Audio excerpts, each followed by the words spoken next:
rate your competences. Who the hell do you think you are? I see you, I don't Can you see you. do what you're supposed to do? Everything is okay. It's okay. And if you are angry, then you are the crazy one. Give and take. I don't exist. For real.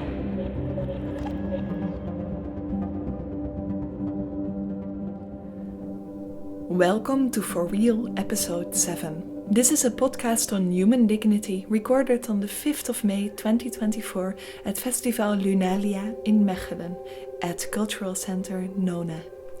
We got together with 70 people to look into what it means to matter. Our guests go through a 2-hour experience in which they listen to pre-recorded interviews about the intellectual undermining of women. All music is made by Sarah Jeffrey on recorders and voice, Jorge Dumitriu on viola and guitar, and myself on harp. My name is Andrea Voets, and here at Resonate Productions we make musical journalism by combining social journalism with lots of original music. During 4 moments within For Real, the audience is invited to be interviewed by one of the 3 musicians. And in this podcast you hear those conversations exactly as they took place. And this is what that sounded like in Mechelen. Hi, welcome. Thank you for coming. You're welcome. I'll introduce myself. I'm Sarah. I was born in 1985 in Liverpool in England. Would you like to introduce yourself? I'm Eva. I was born in 1974 in Oudenaarde. Welcome. Which of these questions would you like to talk about? I think the third one. When did you feel that you were not taken seriously? Well, a very concrete situation. Some weeks ago, I was invited to be in a panel. It was a discussion about hormones, how they affect periods in a person's life. I'm a writer and I made a podcast about the adventure of becoming older as a woman. Did that with a sound artist and a therapist. So they invited me as a guest. The other guests were all professors, white, older men, one philosopher. So I felt a little bit uncomfortable, especially since my project was more about sharing a personal testimony.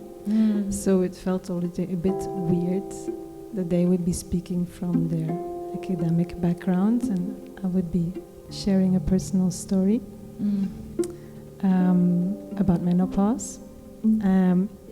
But still, it felt like I should do it. So I did it. And, well, we all went on stage one by one. We were interviewed by a wonderful woman. And then when it was finished, so they all shared a lot of theory and stayed very much in their academic discourse. And I had shared what hormones were doing in my body. And it was finished. The lights went on. And the professor put his hand on my leg and said, "Oh, you did that really well." And yeah, well, it froze me, which I hated afterwards.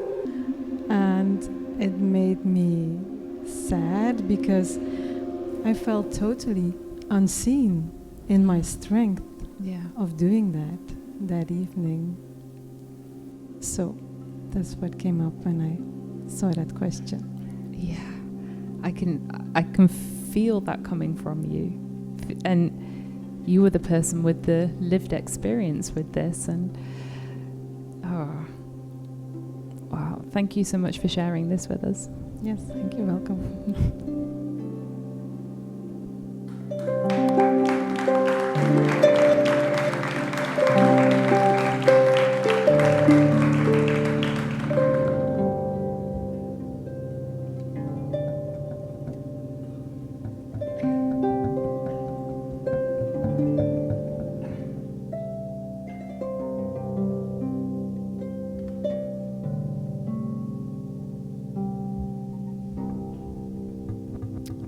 anyone else would like to join here?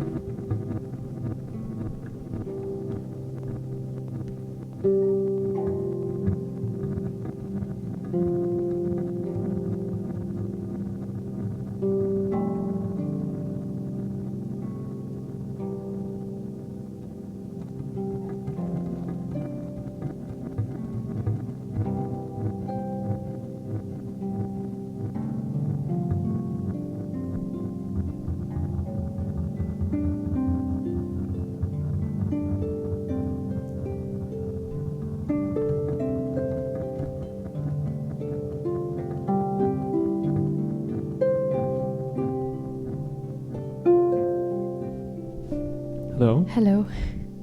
I'm George again. Would you like to share your name? Yes.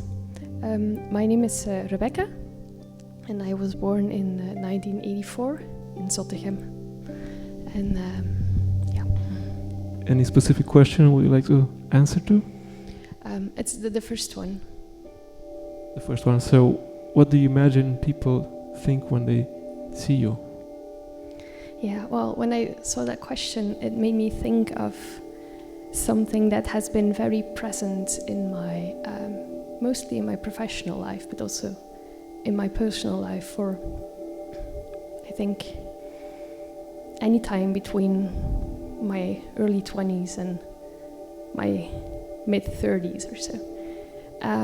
That I used to get a lot of advice on how I looked, and it was always closely related to being taken seriously, because I mean, as you can see, I'm not very tall. I've been told that I don't look my age, which is, I think, quite convenient in a way, but especially when I was in my 20s, and I mean, you graduate, you start working, and you want to be taken seriously. And so people kept telling me, like, you have to dress a bit older, you have to make your hair more cool, you have to wear different glasses, you have to wear high heels, you have to speak with a lower voice. And it made me very insecure, and it took me a very long time to embrace my curly hair and my figure, and the fact that I really don't like to wear high heels. And the funny thing is that those remarks come from people who mean well, like parents, siblings, friends, boyfriends. And that's weird.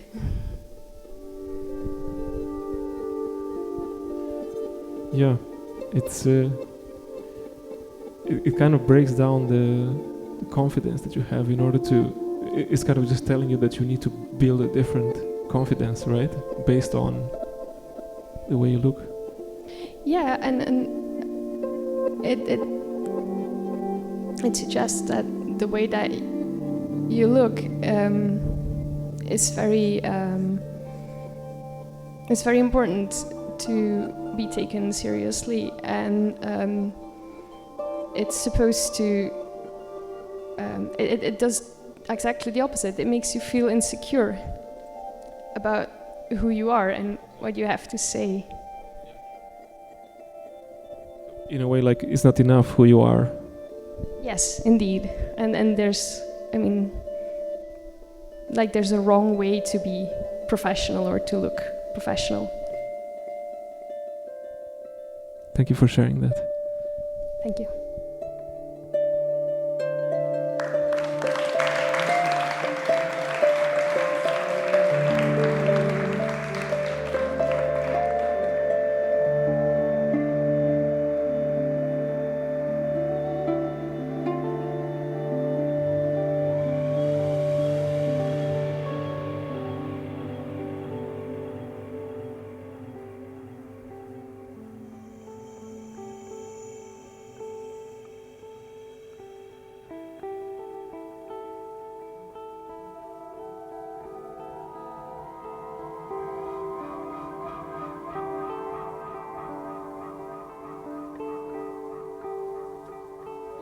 Hi.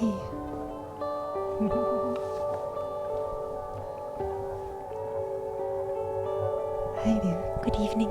Would you like to give us your name? Yes, my name is Marjolijn. Mm-hmm. I was born in Jette, near Brussels, Mm-hmm. in 1981. 81. Yes. Marjolijn, are you comfortable? You also have long legs. Maybe Yes. you No. need to take more space. You're good? Yes, I'm Great. good. Thank you. Marjolijn, which question would you like to look into? I love them all. So great. maybe I can find something in between these questions. Wonderful. It was just like maybe we can start with the responsibilities that I feel on my shoulder. And this question reminded me of a fairy tale. I don't know how it's called in English. There's a fairy tale, Rumpelstilskin. I'm not sure if anyone knows it from their childhood, but it begins when the daughter of the miller, they told about her that she could make golden strings out of straw, and of course it was a lie. It was in a drunken mood, but because of that she was sent to the castle because the king was very interested in that skill, and she was locked away until she proved this to be right. And it's an image that is always with me. Sometimes I feel like there's something impossible about what is asked of us as a human. And I am desperate about how to fulfill that. And so there's the magic, when we find, there's this story about a dwarf who comes to visit the girl, desperate in her room alone, and he helps her to achieve, and he delivers the gold to the king. And he does that 3 times for her. And then finally, the king wants to marry that girl. But when she had to give something. She had to give something, her personal ring, her jewelry, and the last promise, because she had given everything already, she promised her firstborn child. And so when she's married, she had to give that to the dwarf, that came to yes. help her. Yeah. And the only way in which she can keep her child is when she discovers the name of the dwarf, which is Rumpelstilskin. And I found this a very interesting character because it's so often when you see clearly, when you can determine something, then the spell breaks. So there's this entire process in which she wants to know the name of the dwarf. And I think it can be many things. In fact, in our real lives, it can be many things. But we have to find that name. And I think, as in all fairy tales, there's something true about it. I think, yes, it just came up in my mind when I saw this question. And I wanted to share it with you. Yes. May I ask one question? Yes. You said there are impossible things asked of us as humans. Yes. And if I understood you well, that we have to respond to it by magic. Can you give an example of both? Of an impossible thing and of a bit of magic? How do you see it? Yes, I think I can, but I'm not prepared for that question. Yes, I think I can. I think when you put your mind to something, whether it is something that you want to yourself or it's something that was imposed upon you, then some things sometimes it happens that the universe like collaborates to deliver this, to really deliver this, and it's a collective thing. It's actually something that is not happening in isolation, and we are not always aware of it because we only oversee our own lives. But when you see from a bigger distance, yes, that is what I would call the magic. Is the collective thing the magic? Yes. Marjolijn, thank you very much for that reminder. Okay. Thank you. Thank you so much. Thank you.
Now you have a chance to come to the middle to interview each other for a few minutes.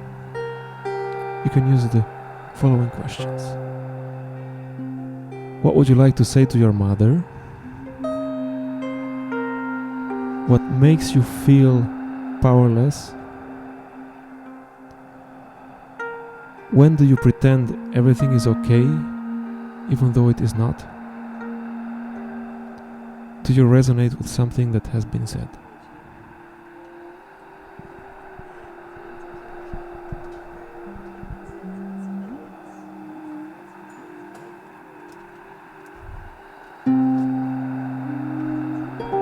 Hello. Hi. Hello. Hi, I am Anouk. We know each other. I was born in 1984 in Belgium. Would you like to introduce yourself? Yes, I don't mind. So my name is Annemarie. I'm born in 1980 in Leuven in Belgium. Hello. So tell me, is there something you want to share? Which question do you like? I thought you wanted to share a question.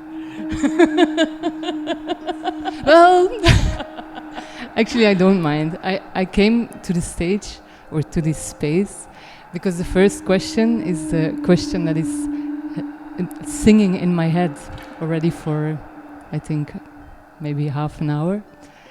I've been raised by a mother that I love very dearly, who was always afraid that I would take up too much space. As you can see, I am not small. I take up some space. She was always afraid that I would be too much, too loud, too weird, too out of range. Yes. I have two brothers, and I saw that they were not raised with this fear. There was a space for them to be a little bit strange, to be very intelligent, to be special, to be dreamy, to be chaotic, to make mistakes. And there was this kind of space for me as well, but it was a little bit less straight. Yeah. And through the years, I understood that what she gave to me, this fear, is something that she inherited from her parents and from her generation.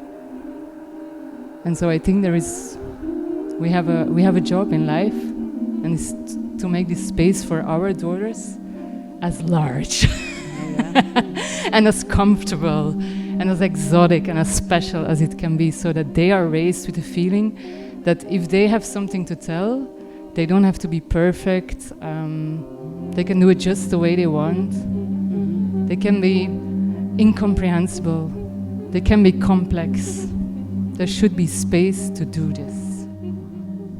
Voilà. And now to share a question from me. I really resonate with what you are saying, because I don't feel like I have been raised different than my brothers. But lately I had a conversation with my younger brother who told me like, oh, we never had to do anything in the house. Like I never had to do anything. No, we never had to do the dishes, or we never had to do. And for me, this memory was really different, because I remember I did do these things, and apparently he didn't, maybe because he was the youngest.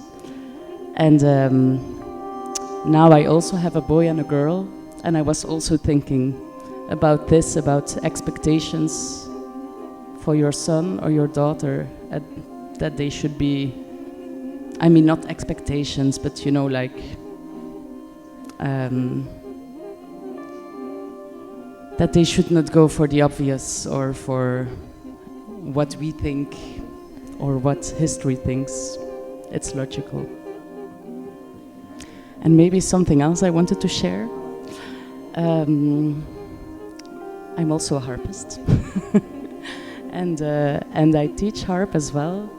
And I was talking last week with a student of mine who's 14 years old, and she was in a lot of stress deciding whether she would continue Greek lessons at school or not, like what she wanted to do. And then she told me, you know, I like it, but I'm so annoyed that we only read male writers, and these texts, they're so sexist. It really annoys me. And I thought back of because I read these texts as well, and I never had this reaction on it. We never even thought about it. So this was very funny to see this next generation just being very, revolting against the old Greek. So, thank you. Thank you.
We are recording for the final time.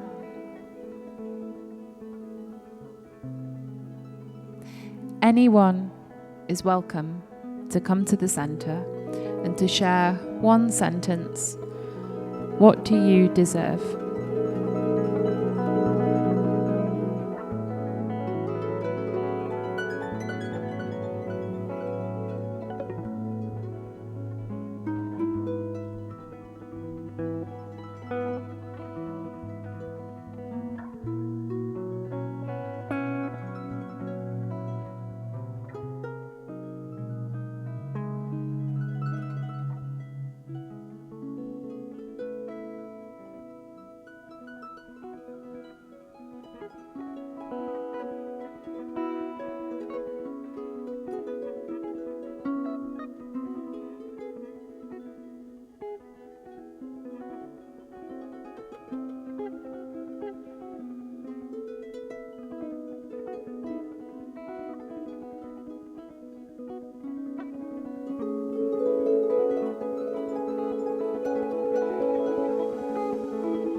So, hello, my name is Merel. I was born in 1987 in Utrecht, the Netherlands. And the question is, what do you deserve? And I feel very uncomfortable with this question because I think I'm very privileged. And I think that what I deserve, what we all deserve, is that I am not free unless all other people are free. We are living in times of war, of climate injustice, and I'm constantly wondering, am I on the right side? And actually that's what I wanted to share. Thank you.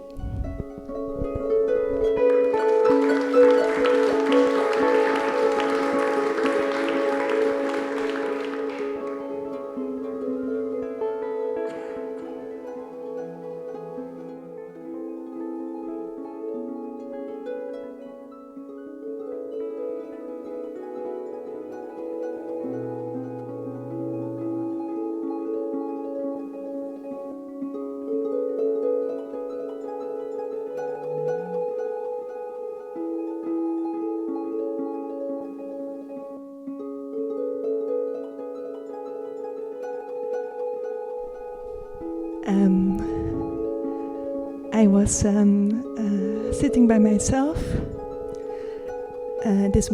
this morning here in Mechelen, and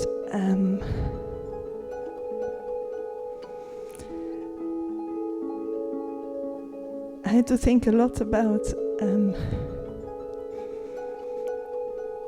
something that I think I really want to say on tape for the recording, for the world.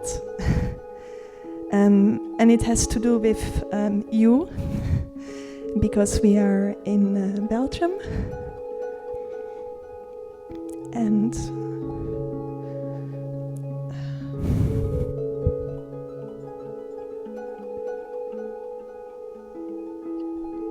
And I grew up here.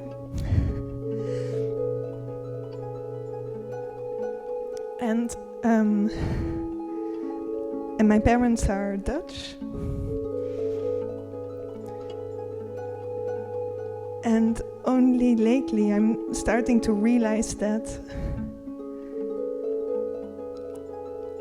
I've almost never heard my family, especially my family in Holland, say good things about Belgian people.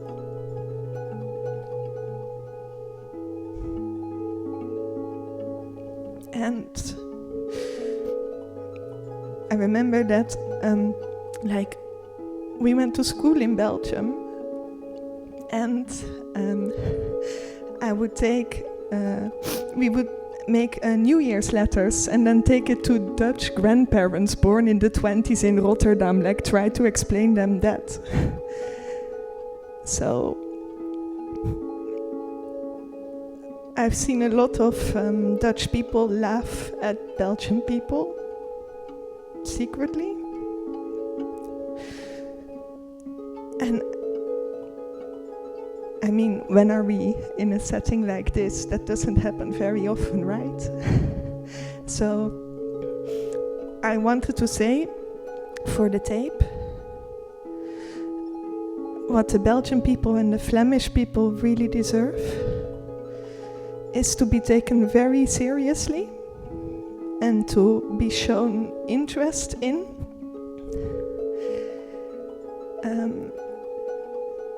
Belgium has given me a lot of difficulties and a fantastic education in so many ways.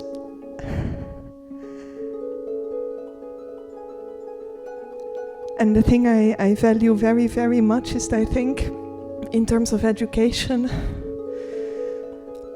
they really have their priorities quite straight. I was so proud when I came into Mechelen Saturday, and there were all these adults on Saturday, I know exactly what time, at 11 o'clock and at 1 o'clock with music cases on their back, going to music school in the beautiful building that is being paid for by the state because the state decides this is a good idea to do.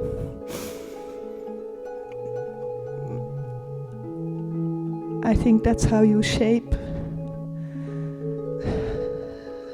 very important people, and you all deserve a lot of dignity.